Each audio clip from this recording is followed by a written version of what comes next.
Baik, selamat siang rekan-rekan semuanya. Langsung aja kita mulai di webinar kita siang ini. Assalamualaikum warahmatullahi wabarakatuh. Salam sejahtera untuk kita semua. Salam Om Swastiastu, Namo Buddhaya, salam kebajikan. Perkenalkan, saya Rizky Nakurewati selaku moderator yang akan memandu jalannya webinar kita pada siang hari ini. Terima kasih yang sebesar-besarnya saya ucapkan kepada rekan-rekan sekalian atas inisiatif dan antusiasme yang telah diberikan untuk hadir pada kesempatan sesi webinar siang ini. Barangkali di sini ada yang baru pertama kali mengenal DSLC atau webinar DSLC. Izinkan kami untuk memperkenalkan diri terlebih dahulu. DSLC adalah Dunanto Strategis Legal Consultant yang merupakan firma hukum yang berlokasi di Jakarta dan Surabaya, berfokus pada sektor hukum kooperasional dan komersial, ketenagakerjaan, perpajakan, hingga penyelesaian sengketa. Di tahun 2025 ini, kami DSLC terus memfokuskan kegiatan advokasi hukumnya dalam berbagai bentuk edukasi kepada masyarakat luas. Seperti saat ini dengan mengadakan webinar untuk membahas mengenai isu-isu hukum yang sedang banyak dalam perbincangan. Pada kesempatan webinar kali ini, kami mengangkat topik Workforce Rights Management Navigation Indonesia Dynamic Labor Landscape. Ketenagakerjaan kini menjadi salah satu tantangan strategis terbesar bagi bisnis. Regulasi yang cepat berubah, ekspektasi pekerja yang meningkat, dan gelombang PHK di berbagai sektor membuat resiko tenaga kerja tidak lagi sekadar isu human resource, melainkan faktor yang langsung mempengaruhi stabilitas bisnis dan kepercayaan pasar. Hal ini menjadi sebuah hal menarik untuk kami paparkan pada sesi webinar siang ini dengan pemateri yang akan dibawakan langsung oleh Pak Yanuar Fajri SH selaku Associate Partner DSLC. Perlu diperhatikan untuk rekan-rekan yang bersedia mengaktifkan kameranya, dimohon untuk dapat mengaktifkan agar webinar ini lebih interaktif. Langsung saja kepada Pak Yanuar untuk memaparkan materinya dalam waktu 15 sampai dengan 20 menit. Dipersilakan. Oke, terima kasih Mbak Kina. Bismillah, Assalamualaikum warahmatullahi wabarakatuh. Selamat siang Bapak Ibu semua, rekan-rekan sekalian.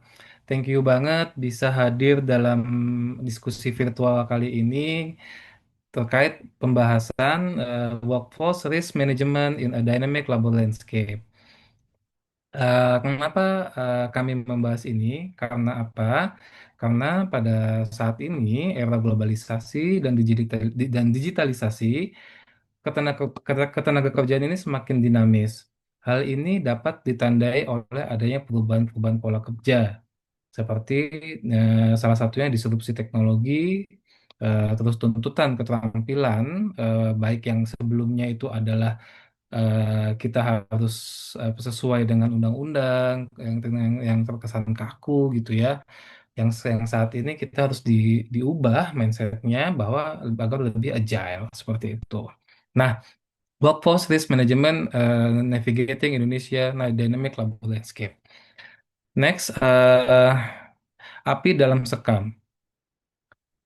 The devil is in the detail. eh, kenapa saya angkat bahwa the devil is in the detail ini? Karena seringkali permasalahan itu muncul bukan suatu hal-hal bukan karena permasalahan-permasalahan yang besar, melainkan yang tersembunyi dalam dokumen-dokumen ketenagakerjaan, perjanjian kerja, PKB, peraturan perusahaan, SOP misalnya.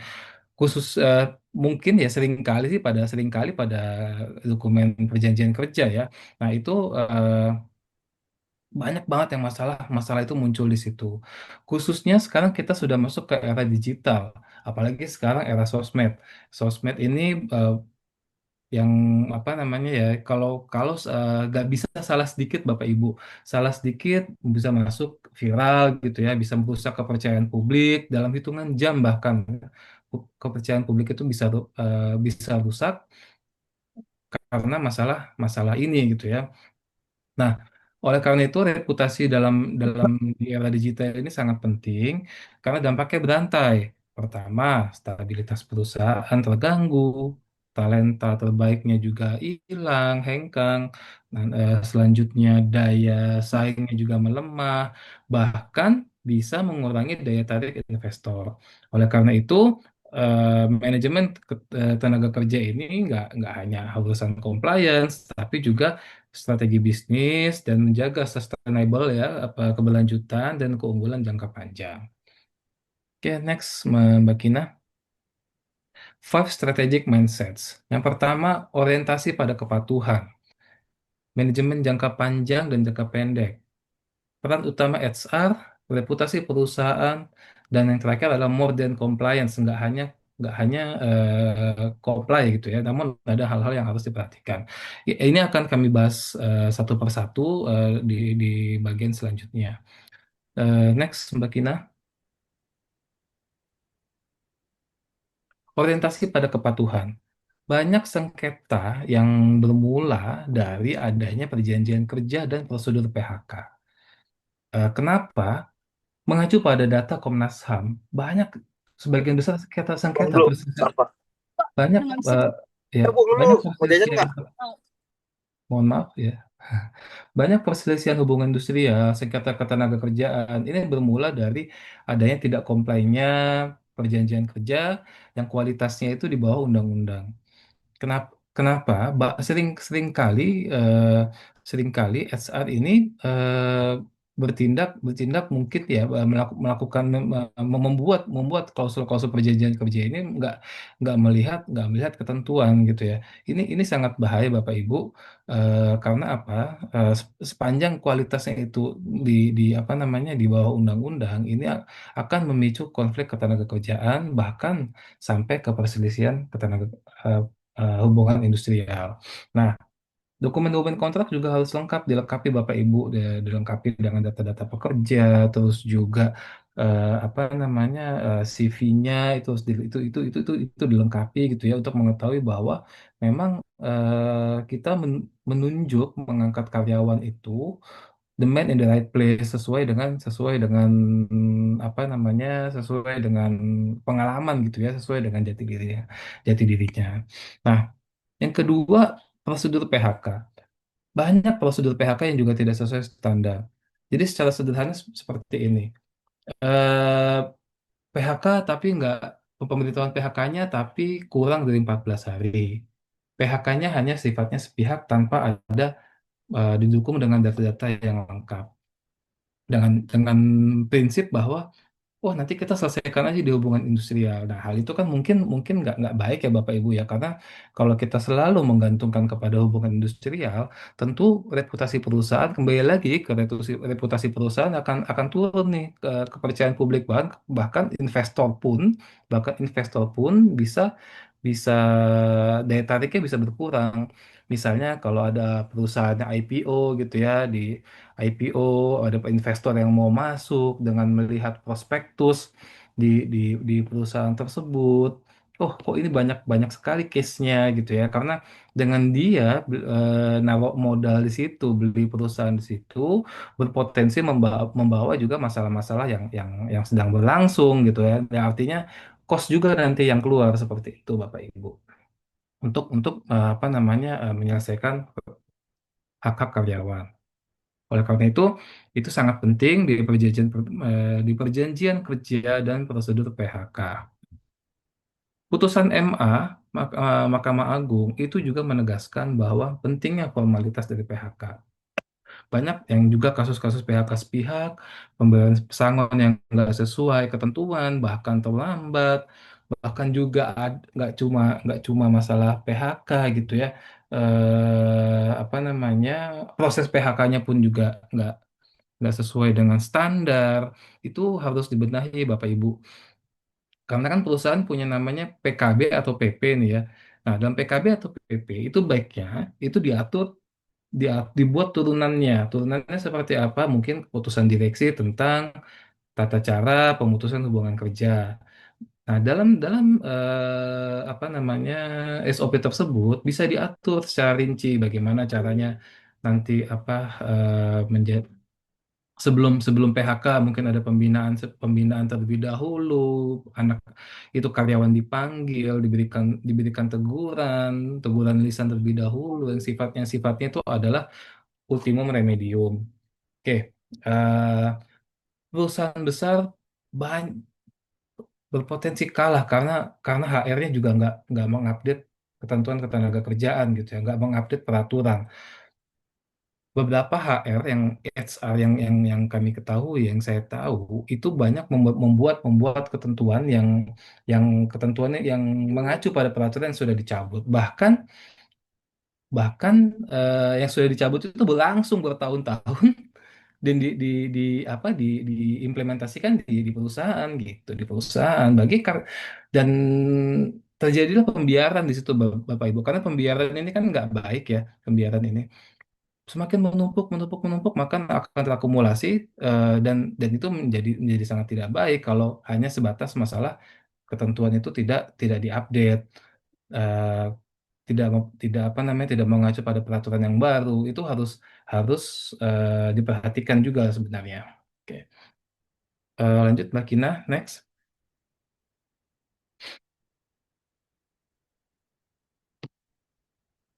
Mbak Kina lanjut. Oke.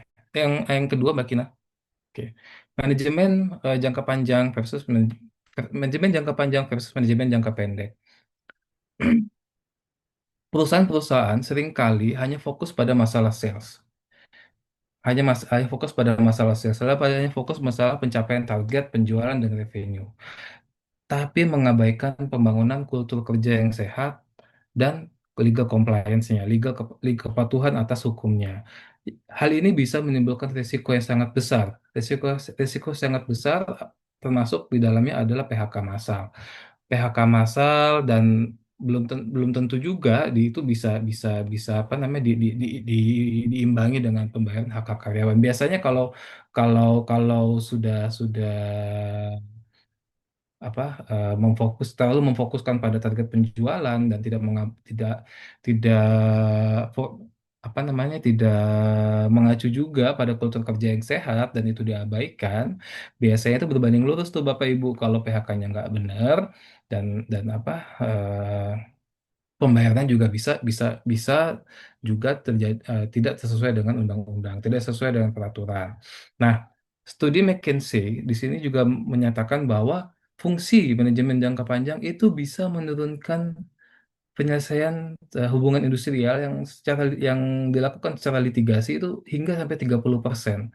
Oleh karena itu, manajemen jangka panjang ini sangat penting. Sangat penting Bapak Ibu, teman-teman sekalian, agar apa? Kita jangan bergantung pada penyelesaian itu di hubungan industrial, di pengadilan hubungan industrial. Karena apa? Pengadilan hubungan industrial ini sifatnya terbuka dan diketahui publik gitu ya. Dan sangat berisiko untuk merusak reputasi perusahaan. Seperti itu. Nah, karena apa? Di adanya manajemen jangka panjang apa namanya disandingkan dengan jangka pendek, hal ini bisa dikaitkan dengan krisis ekonomi. Kalau kita sudah mengatur manajemen jangka panjang seperti apa, jangka pendek seperti apa, tentunya krisis ekonomi yang berpotensi memperburuk masalah SDM ini bisa bisa terselesaikan, bisa terakomodir dengan baik untuk penyelesaiannya ya Bapak Ibu ya. Seperti itu. Next, Mbak Kina. HR, peran utama HR. Di sini kenapa saya berfokus pada HR? Sesuai data yang kami riset gitu ya, banyak HR itu nggak update tentang ketentuan ketenaga kerjaan, nggak paham soal regulasi, hanya bergantung pada divisi legal gitu. Banyak ada perusahaan yang hanya bergantung pada divisi legal dan ini sebenarnya nggak salah kalau itu rely on dengan divisi legal gitu ya. Tapi baiknya HR ini lebih lebih memahami ketentuan ketenaga kerjaan daripada legal corporate itu sendiri. Nah, HR ini sangat berperan penting dalam dalam dalam perusahaan karena apa?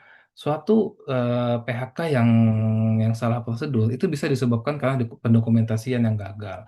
tanpa ada surat peringatan, terus juga perjanjian kerjanya nggak lengkap, ada yang pakai perjanjian kerja, ada yang enggak, bahkan klausulnya salah satu sama lain saling bertentangan. Karena apa? Hal-hal demikian ini, kalaupun nanti dibawa ke ranah hubungan industrial sangat tidak baik, Bapak Ibu. Oleh karena itu, sangat saya sangat-sangat menyayangkan apabila ini terjadi dan diabaikan secara terus-menerus gitu ya. Oleh karena itu, sangat perlu sekali HR di sini penting memahami terkait dengan prosedur dan pendokumentasian terkait dengan baik itu PHK, perjanjian apa rekrutmen, terus juga SOP dan hubungan kerja lainnya antara HR dengan karyawan. Karena apa Bapak Ibu? Terdapat contoh nyata bahwa terdapat reputasi yang buruk karena SR ini nggak siap. Karena SR nggak siap. Nah, ada case yang apa sampai dipanggil ke pengawas ketenagakerjaan, di situ misalnya ada ada wartawan atau apa itu nggak banget Bapak Ibu ya, karena ketika kita dipanggil pengawas ketenagakerjaan berarti ada something di situ, ada masalah di situ. Terlebih kita juga nggak bisa menyiapkan dokumentasi yang baik pada saat dipanggil ke instansi yang berwenang atau kepada pengawas ketenagakerjaan. Dan ini dunia digital Bapak Ibu ya, di dunia digital dan semua tuh gampang banget viral, kepercayaan publik bisa rusak dan bisa menurunkan daya tarik investor. Lanjut Mbak Kina. Oke. Reputasi perusahaan. Mungkin tadi saya agak ini ya, ini baru masuk ke reputasi perusahaan gitu ya. Studi Edelman Trust Barometer pada tahun 2024 itu menunjukkan 65% konsumen dan talenta muda di Indonesia itu sangat menghormati atau memilih perusahaan yang apa namanya yang menghormati karyawannya, yang menjaga menjaga hubungan baik dengan karyawannya gitu ya, dan komplain terhadap ketenaga kerjaan.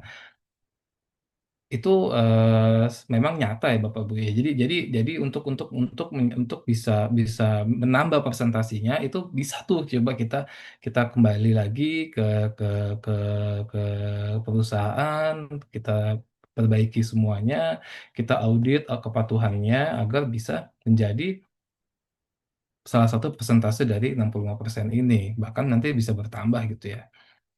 Nah, masih terkait dengan reputasi perusahaan, isu PHK ini sangat mudah diviralkan di media sosial. Isu sangat mudah diviralkan gitu ya, karena dikit-dikit viral, dikit-dikit viral. Jadi mempercepat penyebaran isu ketenagakerjaan. Kasus PHK yang dapat viral ini sangat berdampak pada brand value. Value perusahaan itu menjadi rusak. Yang kembali lagi saya sampaikan, investor jadi nggak mau tuh masuk ke perusahaan untuk beli perusahaan kita gitu ya. Dan karena apa? Karena sudah ada isu tadi di media sosial itu, baiknya sih dicegah dengan apa? Dengan kita comply, terus juga menjaga hubungan baik dengan karyawan seperti itu. Oke, konflik ketenagakerjaan atau sengketa hubungan industrial itu bisa menurunkan loyalitas karyawan sampai 40%. Karena apa? eh, apabila suatu pekerja yang dia sudah bekerja di kantor tersebut, namun mendapatkan perlakuan yang tidak transparan, tidak ada keadilan di situ, itu bisa bisa memicu konflik ketenagakerjaan, bahkan loyalitas karyawan tuh bisa bisa berkurang gitu. Karena apa? Karena apa? Penyebabnya itu adalah dari mulut ke mulut. Oh, ini si A cerita sama si B cerita ke C, dan itu berlanjut Bu sampai Bapak Ibu, sampai sampai ke seluruh seluruh manajemen kantor. Itu sangat tidak baik itu Bapak Ibu ya, dan teman-teman sekalian. Next, Mbak Kina, more than compliance. Jadi kenapa maksud dari more than compliance ini adalah suatu kepatuhan terhadap legal, terhadap hukum ketenaga kerjaan itu mencerminkan integritas perusahaan secara keseluruhan dan bisa berdampak langsung pada daya tarik investor dan mitra bisnis.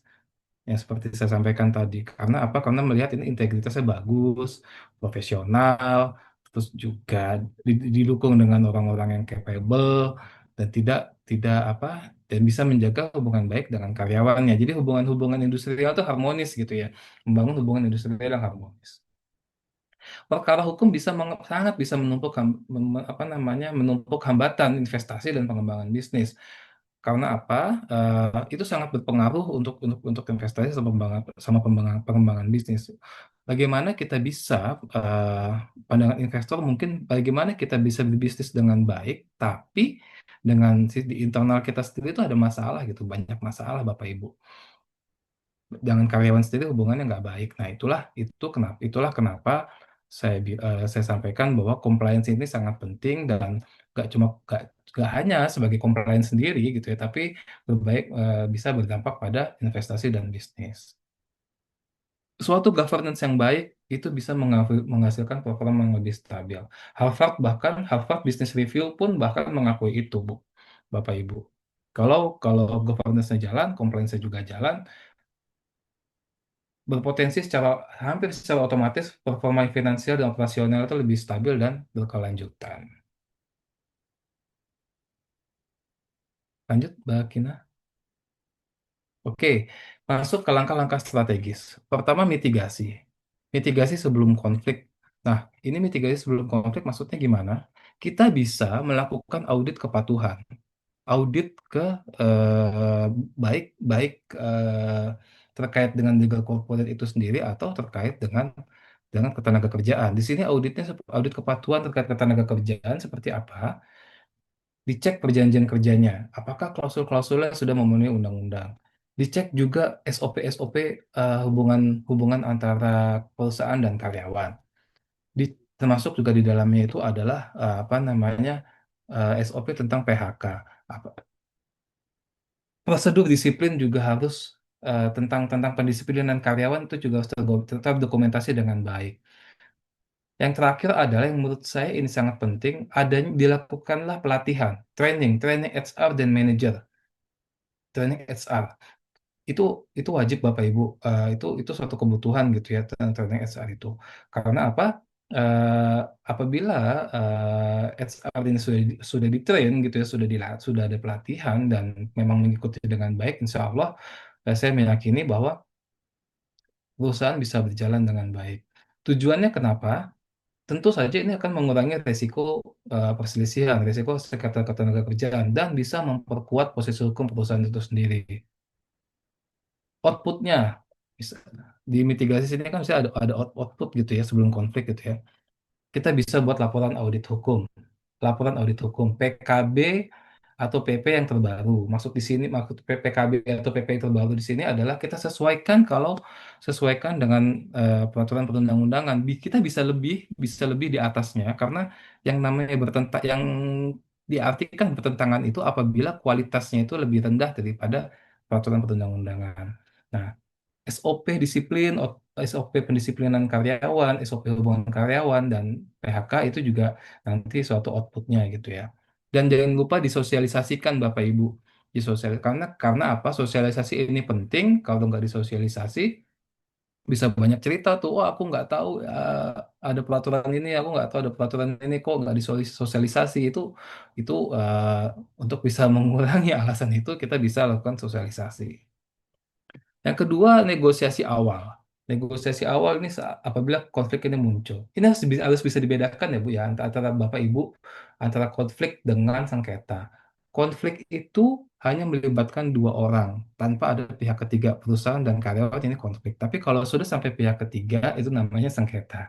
Nah, apabila konflik sudah muncul, kumpulkan fakta-faktanya, bukti-buktinya seperti apa, pelajari dengan baik, jangan tergesa-gesa, buatkan pertimbangan nanti pada saat bernegosiasi gitu ya, bernegosiasi dengan pihak counterpart dalam hal ini pekerja atau sebaliknya gitu ya, dan utamakan pendekatan win-win Bapak Ibu, pendekatan win-win, win-win solution gitu ya, dan seperti yang saya bilang sebelum, seperti yang saya sampaikan sebelumnya itu, jangan rely on pada putusan hubungan industrial. Itu kurang, menurut saya agak kurang pas ya. Baik, apabila bisa win-win selesai itu alhamdulillah banget tuh. Perusahaan juga nilainya bagus, karyawan juga bisa mungkin bisa legowo gitu ya. Dan terakhir itu adalah dokumentasikan semua komunikasi. Semua komunikasi baik itu tertulis atau lisan itu didokumentasikan Bapak Ibu. Oke, masuk penyelesaian formal. Apabila negosiasi awal mungkin kurang nggak berhasil dengan nggak berjalan dengan baik gitu ya, masuk dalam proses bipartit. Dalam bipartit pun seperti itu. Utamakan win-win dan jangan apa namanya membawa kalau diupayakan jangan membawanya ke ranah sengketa Bapak Ibu. Seperti itu. Karena apa? Menyelesaikan dengan cara bipartit ini tentu sangat lebih baik sekali.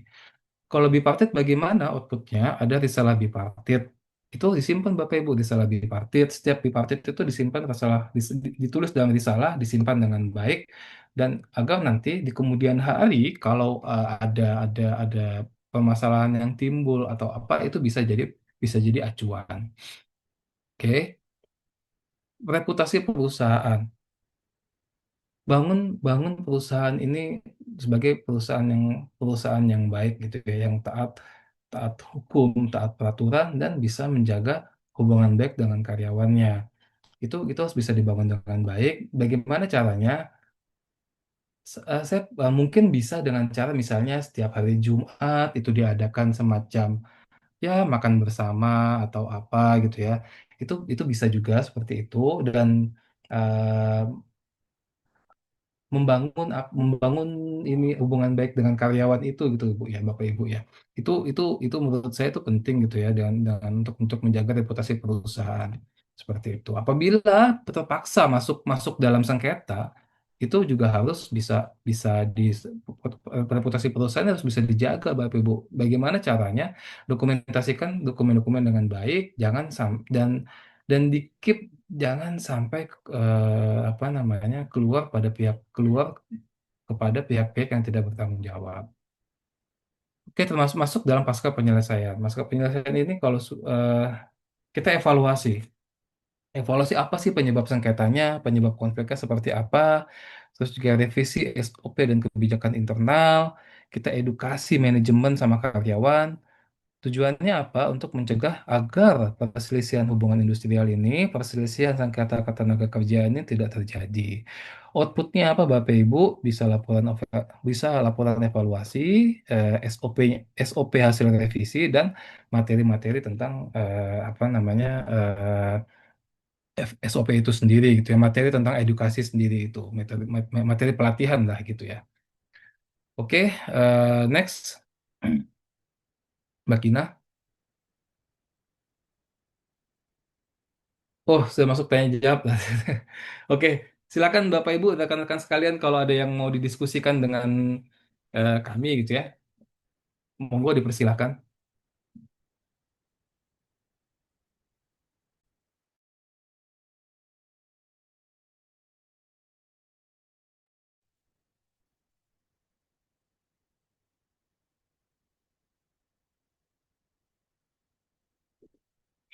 Iya, lanjut untuk sesi berikutnya yaitu sesi tanya jawab.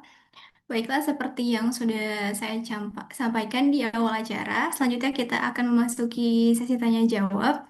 Sebelum memulai sesi ini, saya akan membacakan beberapa ketentuan untuk diperhatikan secara seksama sebagai berikut. Untuk 3 pertanyaan terbaik, kami akan memberikan hadiah yaitu berupa notebook DSLC. Hadirin sekalian dapat menggunakan fitur raise hand untuk bertanya, namun kami juga akan mencoba menjawab pertanyaan yang sudah masuk terlebih dahulu di kolom chat.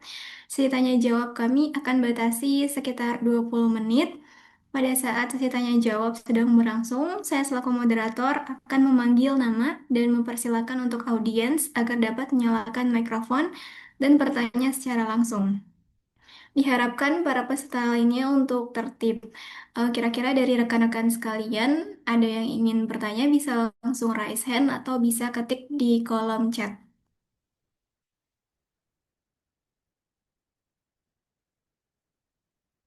Boleh, Mas Firman, mau di kolom chat atau bisa raise hand dan bisa open mic-nya.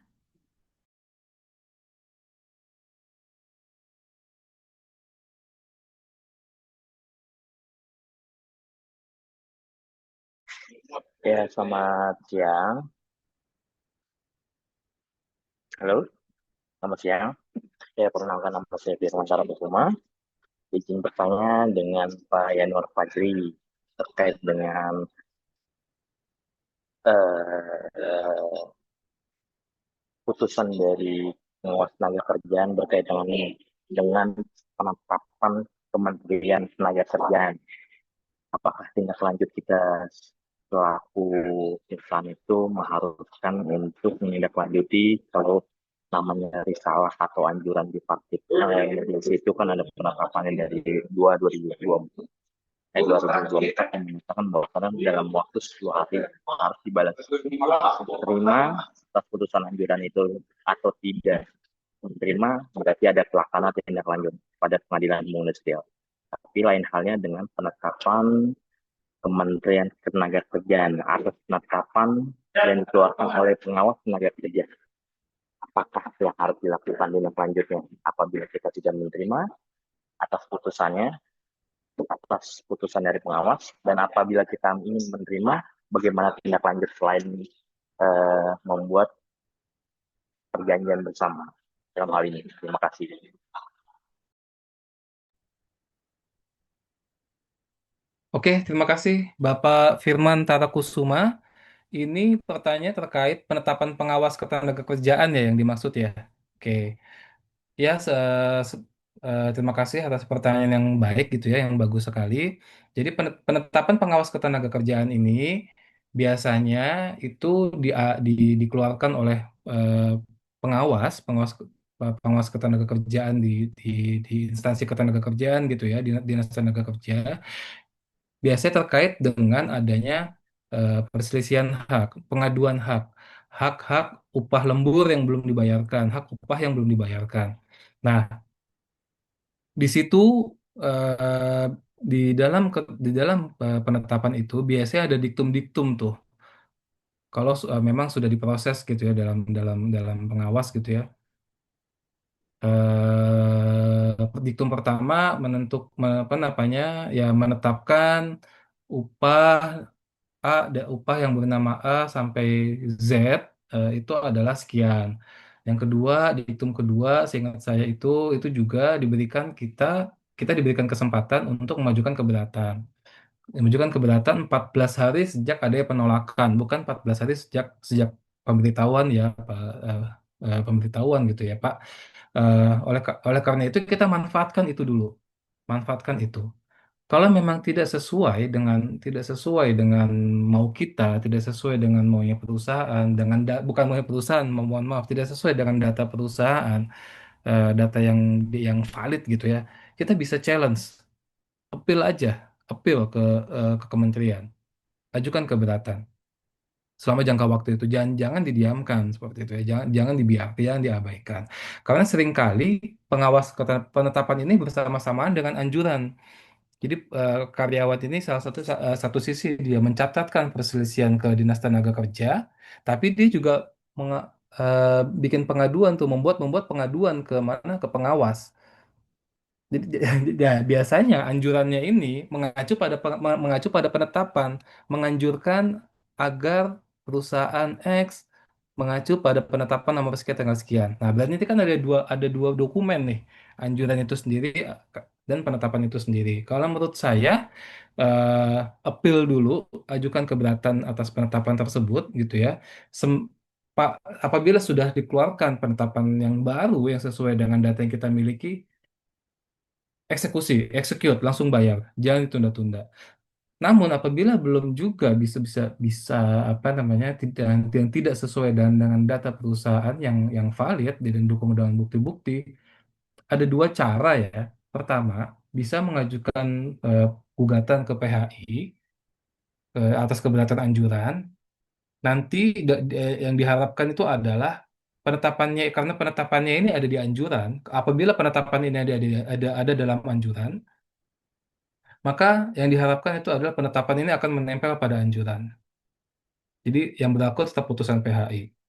Namun apabila, namun selain cara PHI tadi bisa mengajukan ke PT UN. Karena tapi dilihat lagi apa ini perlu dikaji lagi gitu Bapak Ibu ya. Eh, apakah yang sifatnya harus final. Jadi yang jangan yang masih diberikan kesempatan untuk ini ya, kesempatan untuk keberatan, tapi yang setelah penetapan yang baru karena sifatnya sudah final gitu ya, sudah KTUN dan dan yang saya tahu bahwa sekarang Undang-Undang PTUN ini diperluas oleh Undang-Undang Administrasi Pemerintahan, maka itu bisa dibawa ke ranah PTUN. Tapi kalau saya pribadi saya lebih condong bawa ini ke PHI aja, ke gugatan PHI karena biasanya penetapan, kalau itu penetapan ada di dalam anjuran ya. Kalau penetapan itu ada di dalam anjuran, baiknya ke bawah ke PHI karena mereka karena dia nempel tuh dalam dalam anjuran. Seperti itu, dan anjuran itu juga tidak mengikat sifatnya, dan masih bisa dia masih bisa diajukan keberatan ke Pengadilan Hubungan Industrial. Terima kasih Pak Firman, semoga ini apakah ada yang bisa ditanyakan lagi?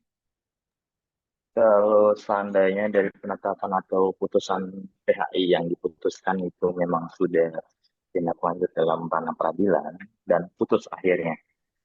Kalau tenaga kerjaan kan timbulnya adalah tingkat pertama dan kasasi, tingkat terakhirnya. Tidak ada upaya banding. Nah, kalau putusan itu tidak dilakukan secara hakim memutuskan pasan ya, tapi tidak dilaksanakan, apakah upaya yang harus dilakukan? Terima kasih. Kalau putusan itu tidak dilaksanakan, apa yang harus dilakukan? Ya mau nggak mau kita coba bernegosiasi dengan karyawan seperti itu sih, karena putusan ini kan sifatnya wajib ya, kenapa kita nggak mau melanjutkan itu, ya mau nggak mau kita karena dan putusan itu sifatnya sukarela gitu ya, sukarela, dan jangan sampai nanti yang merasa dirugikan atas putusan itu mengajukan permohonan eksekusi ke pengadilan, itu sangat nggak baik sekali karena yang tadi saya bilang sifatnya yang terbuka seperti itu Pak. Terima kasih. Terima kasih. Sudah cukup menjawab, Pak Mas Firman? Cukup Mbak, terima kasih. Oke. Baik, ada pertanyaan di kolom chat dari Mas Eka Wirajaya 2. Mungkin bisa on mic, Mas? Atau mau dibacakan pertanyaannya?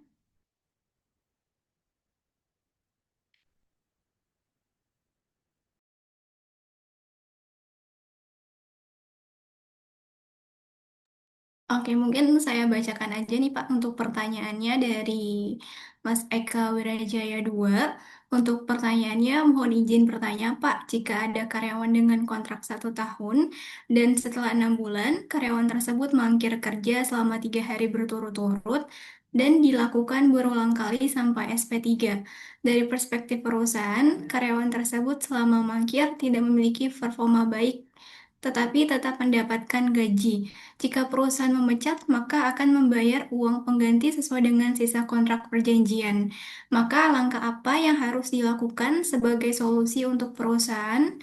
Mengingat jika karyawan tersebut tidak bekerja dengan baik, akan mempengaruhi produksi atau mengganggu kinerja perusahaan dan membebani operasional perusahaan tersebut. Terima kasih atas perhatiannya. Mungkin bisa langsung dijawab, Pak. Oke, berkaitan dengan mangkir. Jika kita mengacu pada ketentuan hukum yang berlaku gitu ya, mangkir itu kan sebenarnya 5 hari berturut-turut gitu ya, dan sudah dilakukan pemanggilan. Nah, kalau masih 3 hari, mungkin meskipun berturut-turut dan belum dipanggil, oke sudah ada SP3 gitu ya. Mungkin masih masih menurut saya masih agak terlalu dini kalau kalau kalau kita sebut bahwa itu mangkir gitu ya. Karena kalau kita mangkir sendiri itu 5 hari berturut-turut. Nah, bagaimana dengan terkait terkait dengan hak-haknya apabila perusahaan memecat, membayar uang pengganti, apakah membayar uang pengganti sesuai ini? Nah, jadi gini Pak, Mas Pak Eka Wijaya ya.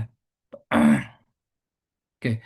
kalaupun dia ini masih PKWT, kalau dia saya asumsikan dia PKWT ya, karena dia bahasanya kontrak gitu ya.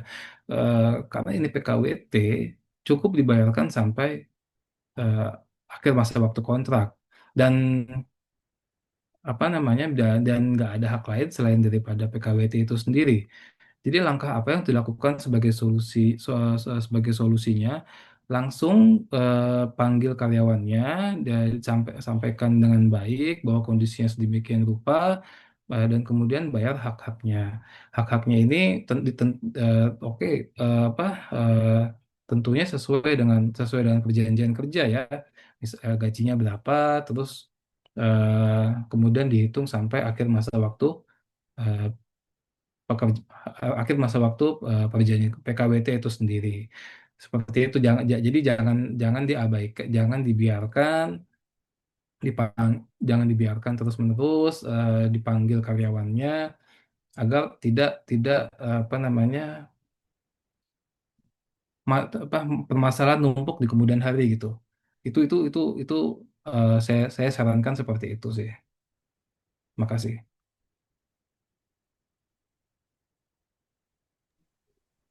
Baik, Mas Eka, apakah jawabannya sudah cukup menjawab?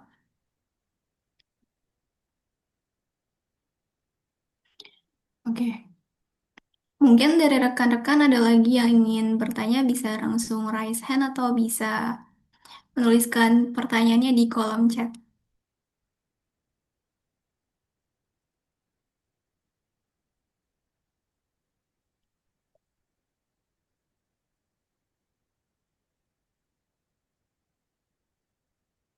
Dari hasil Google Form nih Pak, dari yang kemarin sudah bertanya di Google Form pendaftaran, ini ada dari Bapak Penasius. Bapak Penasius sepertinya ada di sini. Untuk pertanyaannya bisa open mic atau ingin saya bacakan Pak?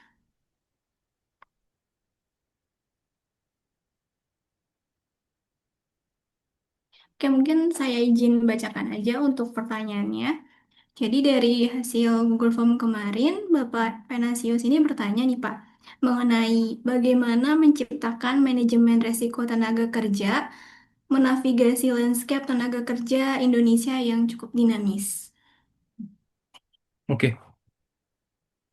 Bisa langsung dijawab Pak. Ya, terima kasih Mbak Kina dan Pak Venansius, pertanyaannya sangat baik sekali. Pertama yang dilakukan itu adalah kita melakukan pemetaan terhadap risiko dari sengketa ketenagakerjaan. Kita identifikasi risiko yang paling utama. Perjanjian kerja, kalau dia alih daya, kita identifikasi risiko yang bisa muncul itu apa. Terus juga masalah kecelakaan kerja, diskriminasi. Bahkan kalau di dalamnya ada serikat pekerja, itu kalau bisa sih ya saran saya kita petakan tuh serikat pekerja itu di sana tuh seperti apa hubungan-hubungan biasanya ada LKS bipartit tuh Pak.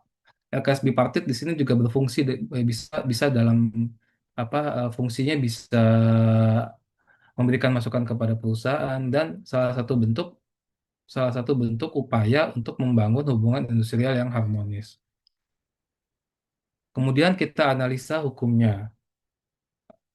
Resiko yang tadi kita kaitkan langsung dengan peraturan perundang-undangan, undang-undang ketenagakerjaan, cipta kerja, peraturan pemerintah, peraturan menteri ketenagakerjaan gitu ya. Nah, selanjutnya karena tadi sudah terkait dengan hukum, kita lakukan audit hukum secara internal, audit compliance. Secara berkala Bapak Ibu, misalnya ada sesuatu yang kurang gitu ya dari divisi A, kita bisa tuh Bu bikin Bapak Venansius untuk memberikan memo ke divisi itu untuk mengingatkan, memberikan masukan bahwa yang benar tuh seperti ini loh, mohon dijaga. Kalaupun nanti ada bottleneck, kita bisa kasih solusi. Karena apa? Kalau terlalu kaku pun juga sebenarnya kan bisnis bisa nggak jalan nih gitu ya. Dan itu kita harus untuk memberikan solusi solusi itu kita juga harus kreatif gitu Bapak Ibu. Terus yang ketiga, perjanjian kerjanya juga harus kita identifikasi untuk klausul-klausulnya juga kita apa dianalisa gitu ya, baik khususnya terkait dengan misalnya hak-hak pekerja seperti upah, terus juga nanti kalau dia lembur, cuti dan lain sebagainya. Seperti itu Bapak Ibu sih, Bapak Venansius. Terima kasih Pak. Untuk Venansius, apakah pertanyaannya sudah cukup menjawab? Kalau ada yang ingin didiskusikan lagi, Pak?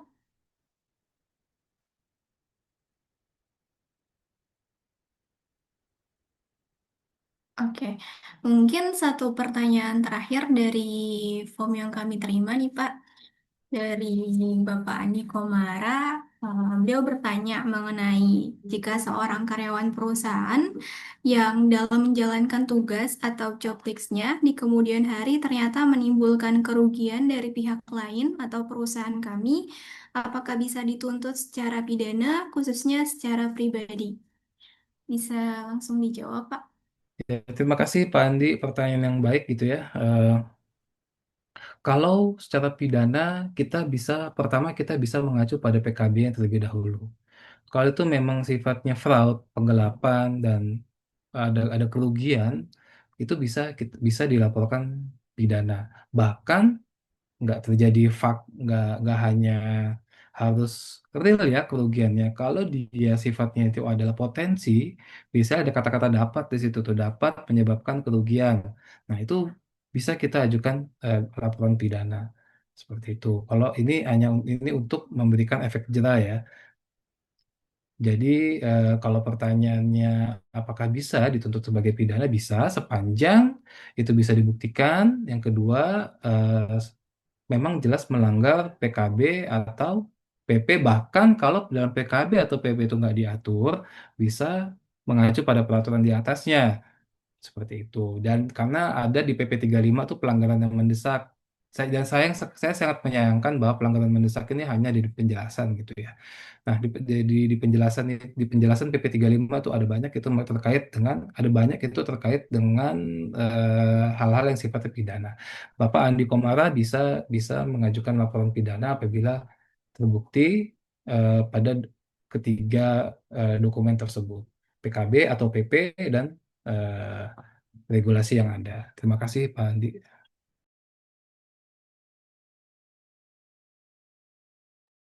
Baik, terima kasih atas jawabannya, Pak Yanuar.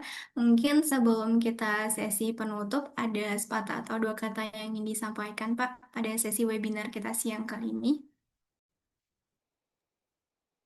Mbak Kina, terima kasih.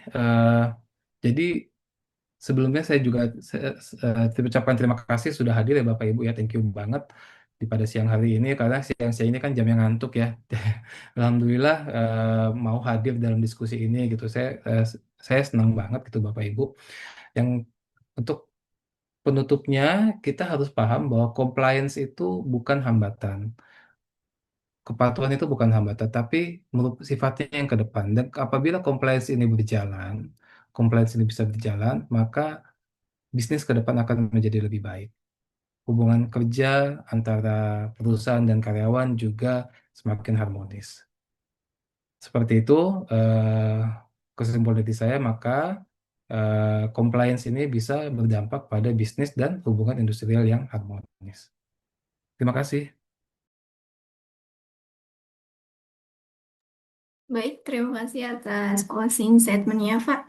Rekan-rekan yang kami hormati, tanpa terasa waktu sudah mulai menunjukkan pukul 14.56, yaitu sesi webinar kali ini telah selesai. Berhubung masih ada beberapa pertanyaan yang belum terjawab di Google Form kami, seperti webinar-webinar sebelumnya, kami akan mengakumulasikan pertanyaan-pertanyaan yang masuk dan kami akan jawab secara tertulis. Untuk jawaban-jawaban tersebut nanti akan kami share di halaman sosial media kami atau di grup webinar pada sesi siang kali ini. Mungkin sebelum kita menutup webinar kali ini, mungkin kita bisa melakukan sesi foto bersih dahulu. Rekan-rekan bisa menyalakan kameranya untuk sesi foto bersama.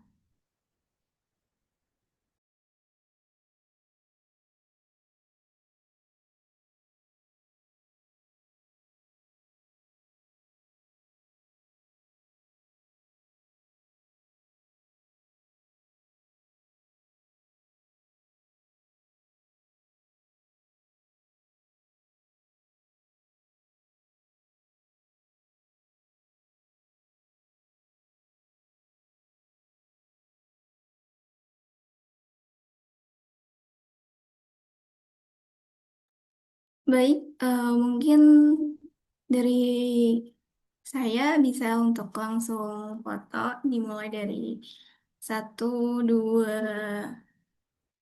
tiga. Satu, dua, tiga. Satu, dua, tiga.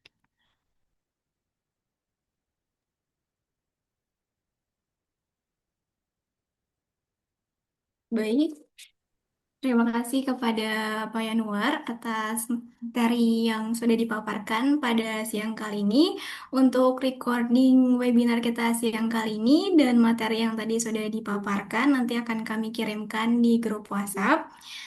Dan juga tidak bosan-bosan kami mengingatkan kepada Bapak, Ibu, dan rekan-rekan untuk dapat mengkonsultasikan kebutuhan advokasi hukum rekan-rekan dengan menghubungi email kami di info@dslc.lu atau bisa visit di website kami di www.dslc.lu untuk informasi lebih detailnya. Dan juga bisa melihat beberapa artikel yang sudah ditulis oleh partner dan asosiat kami yang tentunya akan sangat bermanfaat sebagai tambahan pengetahuan untuk perusahaan rekan-rekan. Jangan lupa juga untuk follow sosial media kami, Instagram kami di @dslc.lu dan LinkedIn kami di Yunanto Strategic Legal Consultant karena informasi webinar selanjutnya akan kami bagikan di halaman sosial media kami. Terima kasih kepada Bapak, Ibu, dan rekan-rekan. Selamat siang semuanya. Kami akhiri pada sesi webinar kita siang ini. Terima kasih Mbak Kina, terima kasih Bapak Ibu dan Terima rekan-rekan sekalian. kasih. Terima kasih.